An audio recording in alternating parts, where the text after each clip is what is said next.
Hello, ẹ káàárọ̀, ẹ káàsán, ẹ káalẹ́ according to the time tí mo bá dé bá yín. Èmi ọmọ yín olólùfẹ́ yín Lady K Ìfẹ́olúwaṣọ, èmi náà tún ni. Àwọn northernal leaders wọ́n ti yarí mọ́ bàbá Tinubu lọ́wọ́. Àwọn kí ni mo pè? Northernal leaders wọ́n ti ṣe kí ni? Wọ́n ti fárígá ẹja àjọgbọ́n tó sọ ká tó wá analyze ẹ̀. Ṣókí la fẹ́ ṣe bí ọbẹ̀ oge. Ó yá. Ẹ bá mi share, mo fi ìyọ́nú Ọlọ́run bẹ̀ yín. The northern president from Katsina for 8 years. Before he came, we did not have a single IDP. All our local governments were safe. Now, Katsina State, 22 out of 34 local governments. That is 65% of Katsina is under siege. Borno State is more secure and safer than Katsina. That we had a president who is from there. That is a failing of us northerners. We need to look at ourselves. And now here we are. We have a leadership. We have a vice president number 2 who is from the north. We have a speaker of the house who is number 4 who is from the north. We have an SGF who is from the north. We have the senior most military officer who is from the north. We have all the ministers of defense from the north. We have the minister of police from the north. We have the national security advisor from the north. President Bola Ahmed Tinubu will look at us and say, you guys have no excuse not to bring peace to your land. So it is up to us to look at ourselves in the mirror. We northerners, especially those in government, and lock the door and say, people, how do we take care of these problems? President Bola Ahmed Tinubu from the southwest cannot come and bring peace to us. It is us that must bring peace to ourselves. And it is not the military that will bring peace. I've said it again and again. Banditry can never be won on the battlefield. We're just putting the military to clean up after this mess. They're everywhere. So northern leadership, all of us, must come in, lock the door, and sit down and see how we can bring peace to our land. 15 years of Boko Haram. 9 years of banditry. Are we going to continue this forever? Friends in the United States calling me and say, did you see the primary school where these kids were taken? Low roof, nothing there. Well, this is the leadership of the North that fuels all of this. And we're looking elsewhere. We are blaming somebody else. No. Leaders of the North, those in government and out of government, it's time for us to look ourselves in the face and say, we have failed our people, we need to do better. The military cannot bring peace to ourselves. None. We must all get involved and stop this nonsense, this Boko Haram, this banditry. Hello, ẹ káàbọ̀ sí orí ètò, ẹ káàárọ̀, ẹ káàsán, ẹ káalẹ́ according to the time tí mo bá dé bá yín. Èmi ọmọ yín olólùfẹ́ yín Lady K Ìfẹ́olúwaṣọ. Èmi náà ni mo tún ṣe salamu alaikum wa alaikum salam wa rahmatullahi wa barakatuh. Mo ṣe ẹ̀làbọ̀rú, ẹ̀làbọ̀yè, ẹ̀làbọ̀ ṣiṣẹ́. Kí Ọlọ́run kó ṣe kíni kó bùkún fún orílẹ̀-èdè mi tí í ṣe orílẹ̀-èdè Yorùbá nation. Kí Ọlọ́run kó bá wa dáwọ́ àwọn aṣebi dúró ní orílẹ̀-èdè Nàìjíríà, kó bá wa ṣí gbogbo wọn ní ọwọ́ iṣẹ́. Ọ̀rọ̀ lẹ ti gbọ́ yẹn o látẹnu àwọn northernal leaders. Ẹ má bínú bí bá ṣe pronounce ẹ̀. Mo ní running nose. Àǹtí bá ti ní running nose, mi ò kí lè pronounce dáadáa. So mo bẹ̀ yín, mo tọrọ àforíjì. Bí bá ṣe pronounce ẹ bá mi gbà bẹ́ẹ̀. Mo ní running nose. My nose is blocked. Ẹnu ni mo fi ń breathe, òun náà mo fi ń sọ̀rọ̀. So and I have to caution myself kí n má lọ ṣe kíni, kí n má lọ gíra mi jẹ létè. Kí ẹ má gíra jẹ létè, ó máa ń dùn yàn, ó máa ń dùn yàn wọ́ párí ni. So bó ṣe jẹ́ nìyẹn. Now ẹ jẹ́ ká continue. Ọ̀rọ̀ lẹ ti gbọ́ látẹnu àwọn northernal leaders. Máa tẹ wò tán is one of northernal leaders. Ẹ gbọ́ gbogbo àlàyé tí màá tó ṣe sílẹ̀. Ẹ jọ̀ọ́ ẹ bá mi hashtag àwọn olóṣèlú, ẹ bá mi hashtag bàbá Tinubu, ẹ jẹ́ àjọba ara wa sọ ètò ojú òtọ̀rọ̀. Ọ̀rọ̀ ló ti ń délẹ̀ yìí o. Ọ̀rọ̀ tá sọ fún yín níjọ́ kìíní àná bàbá Bọ́lá Tinubu tẹ́lẹ́nu wá ń rùn. Ọ̀rọ̀ tá sọ fún yín tí à ń jẹ́ kó yé yín wípé kí pírẹ́sídẹ̀ntì mẹ́wàá kó jẹ kó lè sọ́ọ̀fù tó wà nílẹ̀ yìí. Wọn ò bá gbé ọmọ Yorùbá mẹ́wàá síbẹ̀ kó jẹ pírẹ́sídẹ̀ntì kó lè sọ́ọ̀fù ẹ̀. Àfi kó ní kálukú lọ ń lo ẹ̀, kó ní kálukú dúró sáyè títí ẹ̀. Tí àwọn sọ̀rọ̀sọ̀rọ̀ yín tí wọ́n lẹ́nu wá ń rùn, ọ̀rọ̀ náà ló délẹ̀ yìí o. Ẹ wá gbọ́ gbogbo àlàyé tí màá wá ṣe. Ẹ gbọ́ gbogbo tí màá kà sílẹ̀.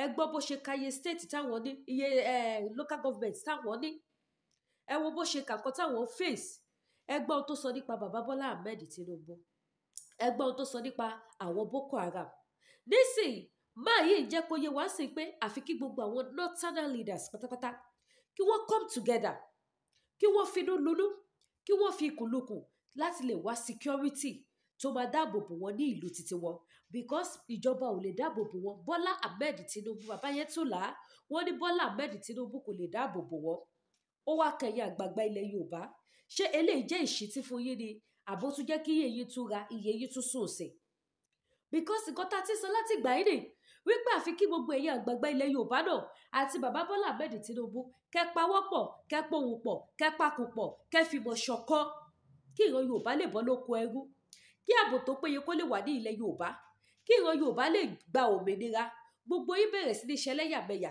ẹgbọ́n ohun tí màá yẹn sọ ó ní ẹlẹ́yàmẹ̀yà kò lè protect àwọn ní ìlú àwọn pẹ̀lú nǹkan táwọn face òun ló dífá fún ilẹ̀ káàárọ̀ oòjíire náà ẹlẹ́yàmẹ̀yà kò lè yọ wá lóko ẹrú ẹlẹ́yàmẹ̀yà kò lè protect wa gbogbo ẹ̀yin àgbààgbà ilẹ̀ Yorùbá tẹ̀ ń takú wípé bẹ́ẹ̀ ṣe fẹ́ ṣe nì ẹ wojú ayé lóde nígbà táwọn northern leaders tí wọ́n pera wọn jọ báyìí tí wọ́n jáde tán tí wọ́n sọ èyí tó jẹ́ òtítọ́ ọ̀rọ̀ tí wọ́n jẹ́ kó yé gbogbo ènìyàn wípé gbogbo north ẹ wo bí màá yẹn ṣe kà á ẹ wo bó ṣe kà ó ka iye local government táwọn ní ó ka iye ibi táwọn ti ní ìṣòro ó sọ nǹkan tó jẹ́ problem fáwọn ó sọ èyí tí ò ṣe ìṣòro fáwọn ó sọ solution wípé àfi káwọn ṣe kíni káwọn fi kùlùkù káwọn má dúró de ìjọba kankan because ìjọba ò lè help àfi tá a bá kàn tọra wa gbogbo wa náà dẹ̀ láti mọ kíní yìí pé kò sí kankan tí ìjọba fẹ́ ṣe fún wa ṣùgbọ́n ìyá àgbààgbà ilẹ̀ Yorùbá kí ló ń ṣẹlẹ̀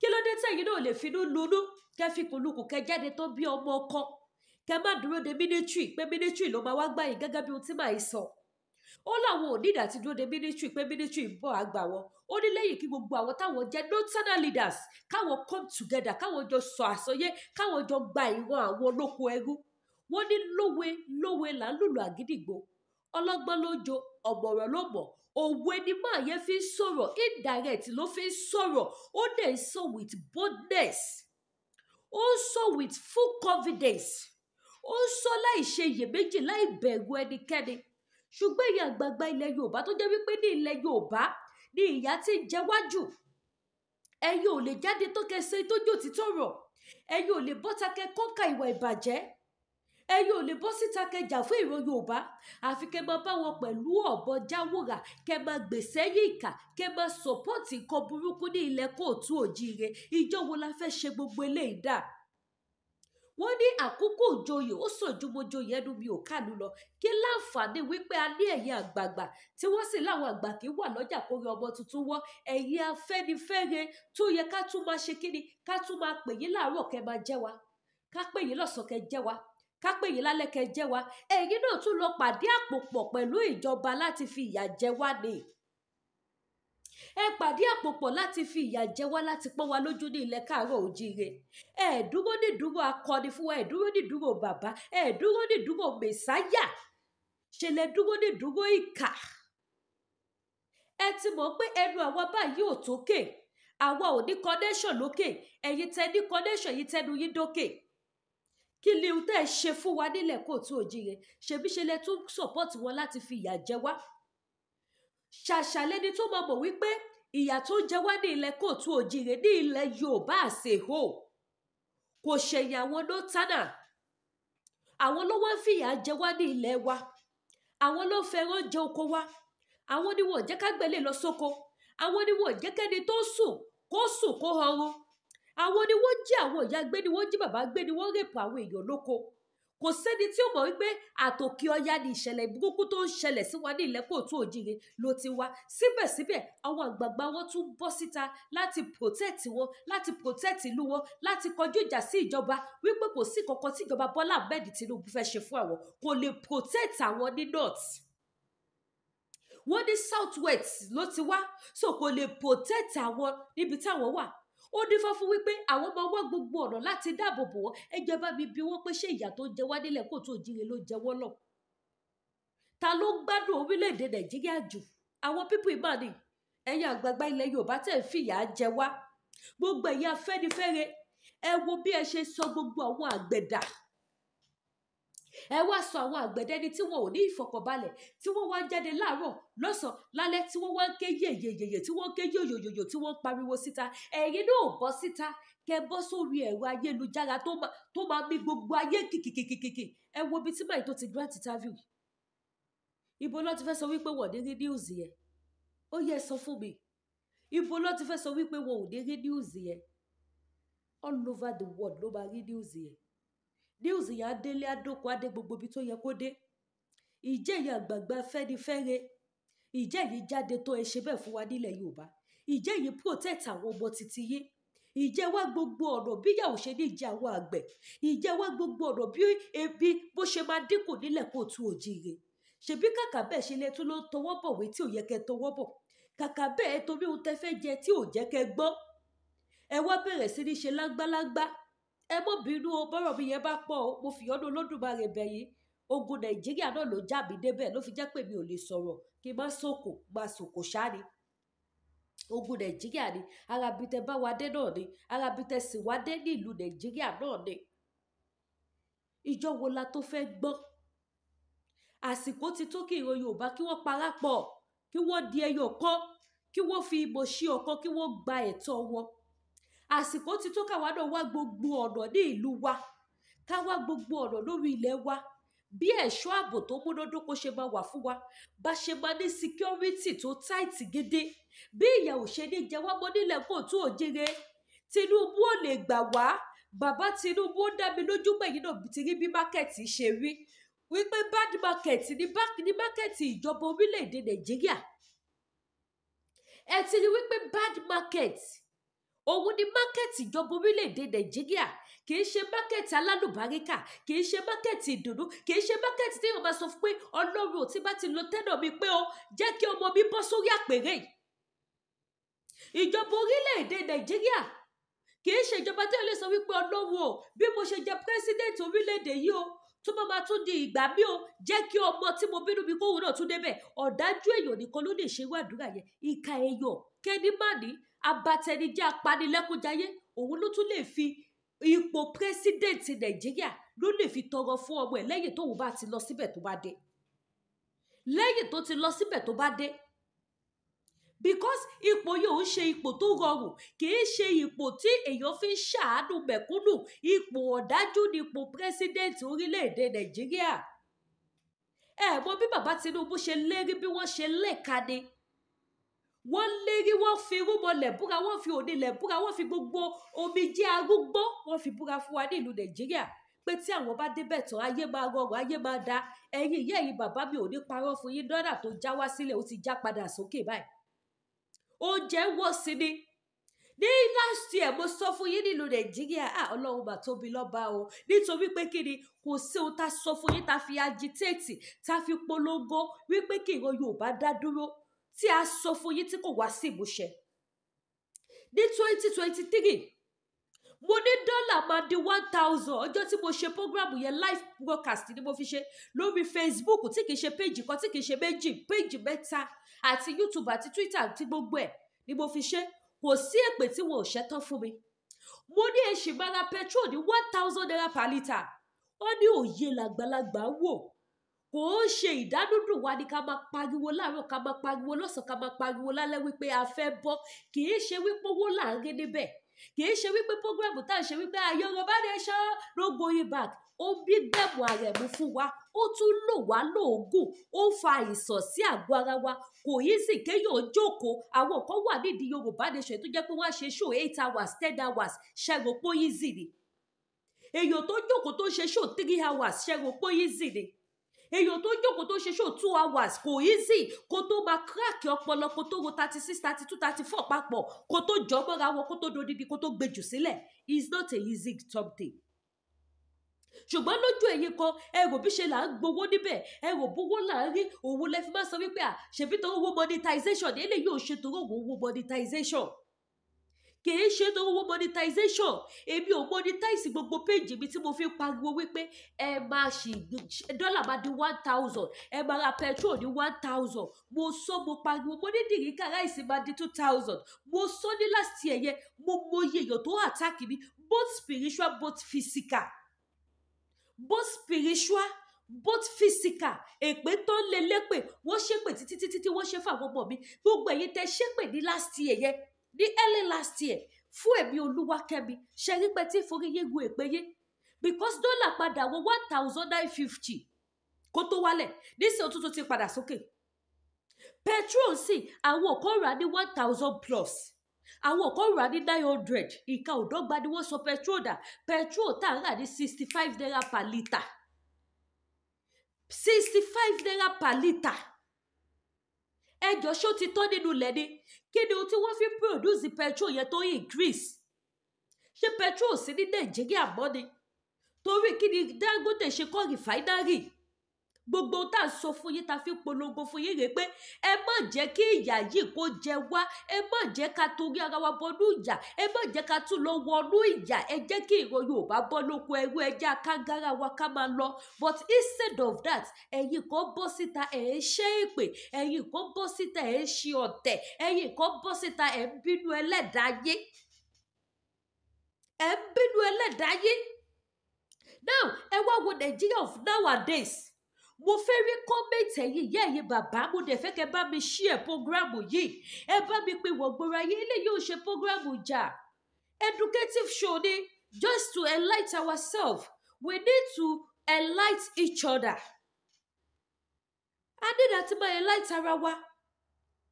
Now, ẹ bá mi kọ sí comment section ohun tí a lè fi dúpẹ́ fún Ọlọ́run ní orílẹ̀-èdè Nàìjíríà ní 2024 wípé yes! Ọdún yìí ọdún ayọ̀ ni.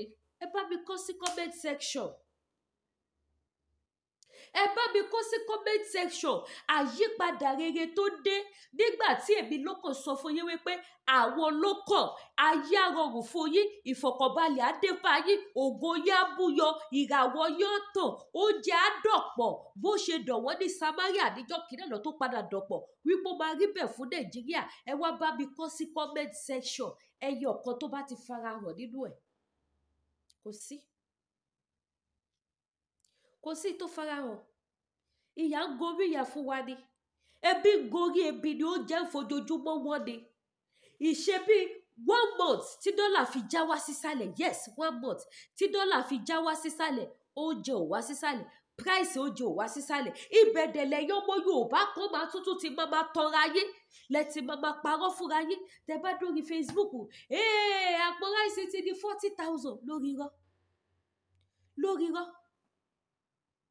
70,000 lèmi ṣì rà àpò ráìsì tí mo ṣì rà fún yàn ní ìjẹta. Ó wà lórí YouTube, ẹ lọ wò bẹ́ẹ̀. Ṣé ìjẹta dàbí ìjẹrin? 70,000. Ìbẹ̀dẹ̀lẹ̀ máa tún láwọn kan àdúgbò dọ́là ti di 500 lórí irọ́. Kí ló dé tí ìyà ń jẹ wá? Tá dẹ̀ ń momi sí, tá dẹ̀ ń rẹ́rìn. Kí ló dé tí a dẹ̀ ń rí ìyà báyìí? Tá dẹ̀ ń sọ wípé òun ni best favourite food wa ní ìlú Nàìjíríà. Ẹ jẹ́ ká panupọ̀, ká pọ̀ ohùn pọ̀, káwọn àgbààgbà ilẹ̀ Yorùbá náà kí wọ́n finú lunú, kí wọ́n fi kùlùkù, káwọn náà pọ̀ ohùn pọ̀, kí ìran Yorùbá bọ́ lóko ẹrú, kí wọ́n fight fún right wa. Ṣé báwọn northern leaders ni wọ́n bọ́ síta tí wọ́n dẹ̀ ń sọ̀rọ̀? Time to time làwọn people dẹ̀ máa ń bọ́ síta tí wọ́n máa ń grant interview, tí wọ́n máa ń sọ tinú wọn síta. Ṣé wọ́n kó ìfun àti ẹ̀dọ̀ àwọn bàbá títí wá ní tí ń ṣe àwọn Afẹ́nifẹ́re tó fi jẹ́ wípé èyí tó yẹ kí wọ́n fi fẹ́ ire ibi ló dẹ̀kùn tí wọ́n ń fẹ́? Wọ́n ò fẹ́ ire sínú ayé mọ́. Wọ́n ò fẹ́ ìdùnnú sí àwọn èèyàn mọ́. Wọ́n ò fẹ́ àlàáfíà sí ayé àwọn èèyàn mọ́. Kí Ọlọ́run kó bá wa fi ọ̀run kẹ́ kí lórúkọ bàbá Afẹ́nifẹ́re tó kù yìí? Orúkọ wọn dẹ̀ wá sí ìrántí mi nísìnyí o. Bàbá tí wọ́n kú, tí bàbá ẹ bá mi kọ sí comment section tẹ́ bá ti rántí orúkọ wọn, tí bàbá Fálànà tí wọ́n lọ síbẹ̀, Dayọ̀ ṣé Dayọ̀ lórúkọ bàbá yẹn ṣá? Oh my God. Bàbá yẹn náà, àwọn náà fight fún ẹ̀tọ́ ọmọ Yorùbá. Àwọn àti lọ́yà Fálànà pàdé ni wọ́n. Kí ló dé báyìí? Tí bá ti fẹ́ rántí bàbá dẹ̀ tún gbàgbé. Mo fẹ́ rántí orúkọ bàbá yìí. ó wà lára àwọn Afẹ́nifẹ́re bàbá yẹn wà lára àwọn Afẹ́nifẹ́re bàbá yẹn kú ní 2021 ni bàbá yẹn kú either 2021 or 2022 ni bàbá yẹn kú Nàìjíríà even àwọn mẹ̀kúnnù gan mọ̀ pé yes èèyàn tún lọ mo watch ìgbà tí bàbá Fálànà tí wọ́n give speech níbi ìsìnkú bàbá yẹn wọ́n ní ojoojúmọ́ ayé báyìí ó máa fi fight ní pé kí ìran Yorùbá bọ́ lóko ẹrú kí ìyà má jẹ ìran Yorùbá mọ́ kí ló wá ṣẹlẹ̀ sẹ́yìn Afẹ́nifẹ́re tẹkù láyé tẹ wá sọ̀rọ̀ ayé da Afẹ́nifẹ́bi tó jẹ́ pé ẹ̀yin gan lẹ wá lọ tọwọ́ bọ ìwé ìbànújẹ́ fáwọn àgbẹ̀ ẹ̀yin lẹ tọwọ́ bọ ọdún ìwé burúkú fún ìran Yorùbá ẹ fẹ́ ire sínú ayé mọ́ ẹ fẹ́ àlàáfíà fọmọ Yorùbá mọ́ ẹ fẹ́ ìdùnnú ibi ló dẹkùn tẹ́ ẹ fẹ́ ẹ wá sọ̀rọ̀ ayé di Afẹ́nifẹ́bi because gbogbo ohun tẹ́ ẹ ṣe nísìn kò mú ìdùnnú àti ayọ̀ kò mú ire kankan wá fún ìran Yorùbá bó ti wù kó mọ kò mú ìfọ̀kànbalẹ̀ kankan wá fún ìran Yorùbá bó ti wù kó mọ wàhálà àti ìdààmú ló mú wá fún ìran Yorùbá lójoojúmọ́ ìjọ wo la fẹ́ ṣe gbogbo eléyìí dà ẹ̀yin ọmọ Yorùbá ẹ jí ẹ má sùn 2024 ọlọ́mọ káàmì báwọn tó máa ṣe ẹ̀ sí because a lot of things ló máa ṣẹlẹ̀ 2024 mo dẹ̀ gbàládùra gbogbo ojú tó wò mí ẹ̀ ní ṣẹ̀ṣẹ̀ ẹ̀ ní rí dààmú ìbànújẹ́ ibi tó fẹ́ ní 2024 kò ní fẹ́ kan ibi àti yín ní àṣẹ Ìdùmarè èyí ta tún ní ká mú wá fún yín nìyí o wípé àwọn northern leaders wọ́n ti yarí wọn ò ní the security bàbá Tinubu mọ́ they want to protect themselves they want to protect their people they want to protect their land wọ́n fẹ́ protect land wọn ní the security bàbá Tinubu wọn ní the security ìjọba Nàìjíríà mọ́ because wọ́n mọ̀ pé failure ni gbogbo ẹ̀ bá dé F9 ni àwa Yorùbá títa làwa dúró dé o ṣé ti Lógún Ọ̀fẹ́ là ń dúró dé àbí ti Sunday Igboho àbí táwọn ọba tó jẹ́ pé ṣe ni wọ́n fàyè wá ṣe patí lójoojúmọ́ àbí táwọn ọba tó jẹ́ wípé òwárù bí òrí pàǹpà ni wọ́n fojoojúmọ́ ayé wọn ṣe àbí táwọn ọba tó jẹ́ pé ṣe ni wọ́n fojoojúmọ́ pariwo wọn lórí social media wípé ìyàwó oníyàwó ni wọ́n ń dó ọmọ ọlọ́mọ lọ́mọ wọn ṣé àwọn ìyẹn la fẹ́ dúró dè ó jọ kù sọ́wọ́ èmi àti yín ó jọ ṣe kí ni ó jọ kù sọ́wọ́ èmi àti yín ojú òní tì wá o àdíṣe lásán ẹ̀yin tí ẹ bá wò mí for the first time orúkọ tí tèmi ò yí padà Lady K Ìfẹ́olúwa Show the one and only baby of Yorùbá nation ẹ bá mi subscribe sí YouTube channel mi ẹ tọ notification bell yín ẹ bá mi share ẹ jẹ́ káwọn èèyàn tún gbọ́ ilé awareness ní kinní yìí àní dákẹ́ ni nítorí wọ́n ní ìbẹ̀rẹ̀ kì í ṣe oníṣẹ́ àfẹ́ni tó bá ṣe dópin so a gbọ́dọ̀ continue àti máa hábà ẹ̀ náà ni gbogbo ẹ̀yin tẹ̀dẹ̀ wọ àwọn prógráàmù yìí aburú ò ní ṣẹlẹ̀ sí yìí ojú yóò ní fọ́ etí yóò sì ní di ẹ̀yin tẹ̀dẹ̀ bá wá ń ṣí ẹ̀ náà láti lè máa create awareness nígbà tí ilẹ̀ Yorùbá bá dé wọn ò ní fẹ́nikẹ́ni nínú gbogbo wa wọn ò ní fi wá ṣe àwátì láṣẹ Ìdùmarè ẹ ṣé gan mo dúpẹ́ ẹ fún wa ní top up sórí prógráàmù yìí ẹ tọ notification bell yín bí mo ṣe sọ kẹ̀dẹ̀ bá mi share ẹ má wá gbàgbé gbogbo àwọn product tá à ń tà lọ́lọ́kan òjọ̀kan lórí platform Lady K ẹ jọ̀ọ́ mo fìyọ́nú Olódùmarè bẹ̀yìn ẹ̀yin tẹ́ bá need àwọn product yẹn ẹ pè mí lórí WhatsApp number mi tẹ́ ẹ wò lójú screen yìí ẹ pè mí lórí WhatsApp number mi tí ẹ wò ní ojú screen yìí gbogbo ẹ̀yin tẹ́ bá need ògùn diabetes ẹ need ògùn jẹ̀díjẹ̀dí ẹ need ògùn ara ríro ẹ need ògùn flat tummy ẹ need ògùn manpower tó máa jẹ́ kẹ́ lè perform dáadáa tó jẹ́ pé tí ẹ bá gbà àwọn ìyàwó yín mọ́ wá mọ̀ pé yes ọkùnrin làdá wọ́n á mọ̀ pé ọkùnrin làdá ọkùnrin ò ṣe é fojú di àgúnmu ni manpower ni tó wà pa tó mú yes láti iléeṣẹ́ T-Health Natural Herbal náà ni àti bẹ́ẹ̀ bẹ́ẹ̀ lọ so gbogbo ẹ̀yin tẹ́ bá nídìí àwọn product yẹn mo fìyọ́nú Olódùmarè bẹ̀ yín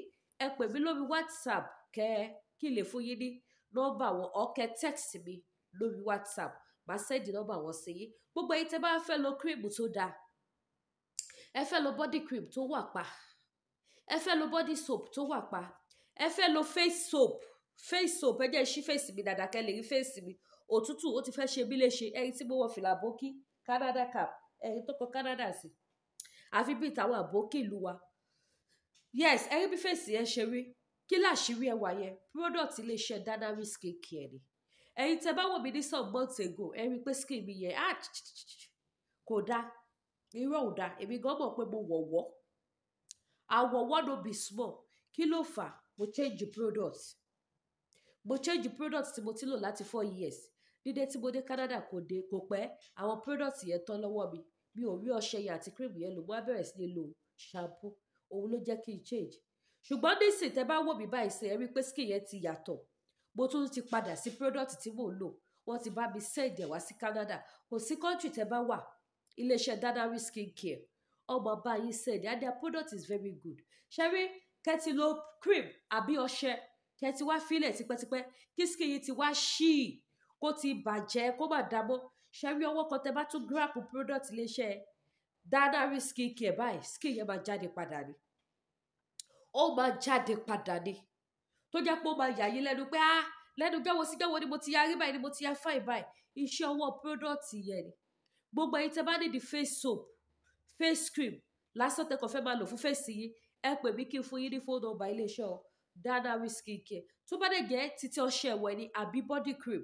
iléeṣẹ́ Danari skin care náà ni ṣẹ́gẹ́ yìí tí ẹ bá fẹ́ lo cream tó jẹ́ pé kẹ́kọ̀ọ́ wẹ́ ti yín kẹ́ wọṣọ òun lẹ́yìn fẹ́ ẹ ní time àti ṣẹ̀ṣẹ̀ máa pa gbogbo ẹ̀ one by one ẹ pè mí kí n fún yín ní phone number iléeṣẹ́ Danari skin care gbogbo ẹ̀yin tẹ́ bá tún wá fẹ́ ṣe àwọn gift tẹ́lẹ̀ á ní party tẹ́lẹ̀ á ní wedding burial baby ceremony ìṣílé any event tẹ́ bá ti fẹ́ ha gift ẹ pè mí kí n fún yín ní phone number àwọn tó bá bá yín ṣe notebook kò sáwọn kìíní yẹn tó sí bíbí bàbí ìbá display ẹ̀ fún yín wọ́n máa ṣe notebook wọ́n máa ṣe key holder wọ́n máa ṣe biro wọ́n máa ṣe ruler èyí tẹ́ bá ti fẹ́ ni tẹ́ bá dẹ̀ fẹ́ kọ́ ṣe mẹ́rẹ̀ẹ̀rin papọ̀ fún yín kọ́ bá yín pàkẹ́ wá kọ orúkọ sí wá bá yín ṣe tó dẹ̀ wà pa ó fà ìdàdà mo ti máa display rẹ̀ náà lórí program àwọn èèyàn dẹ̀ ń pè wọ́n dẹ̀ ń contact wọn in fact gbogbo ẹ̀yin tẹ́ ń bá wa ra àwọn ọjà tí mò ń polówó ẹ ṣeun gan ẹ̀ ní dẹ́kun ẹ̀ ní èkúta oníwọ́ṣẹ́ yín ẹ̀yin tẹ́ bá fẹ́ polówó ọjà tẹ́ bá wọ̀ tẹ́ fẹ́ gbé advert fún ẹ kàn sí mi mo wà available èmi kúrò lẹ́yìn tó bá yín polówó ọjà one month ẹ máa sọ wípé mi ìfẹ́ kó bá mi polówó mọ́ bí business yìí bá ṣe rí lẹ́ máa ṣe mọ̀ pé yes let me continue with this business ẹ wo Danari skin care mo ti wà lẹ́nu ẹ̀ more than 4 years láti 2020 ni mo ti bá wọn polówó ẹ̀ till more than a year àwọn tẹ̀lé àwọn ògbà advert àwọn lọ fẹ́ anybody mọ́ èmi nìkan ni so kì í ṣe ti gbéraga à bá wọn polówó hotel náà à bá wọn polówó accommodation kódà wọ́n gbé ilẹ̀ fún mi but àìsílẹ̀ òun ni ò jẹ́ kí n ṣiṣẹ́ ilẹ̀ yẹn bó ṣe tó àwọn tá a ti polówó fún náà wọ́n ti jàǹfààní ẹ̀ wọ́n ti patronize so ẹ̀yin tẹ́ bá fẹ́ polówó ọjà ìbàjẹ́ African food lẹ́yìn ṣe ni any business tẹ́ bá ń ṣe ìbàdẹ̀jẹ́ state náà lè fẹ́ ká bá yín polówó ìbàjẹ́ mọ́tò ìbàjẹ́ gold ìbàjẹ́ woman hair lẹ fẹ́ polówó ìbàjẹ́ aṣọ ẹ kàn síbi kí bá yín polówó bóde aṣọ yín pé ẹ ní regret pé ẹ gbé advert fún Lady K ẹ ṣeun gan ire o.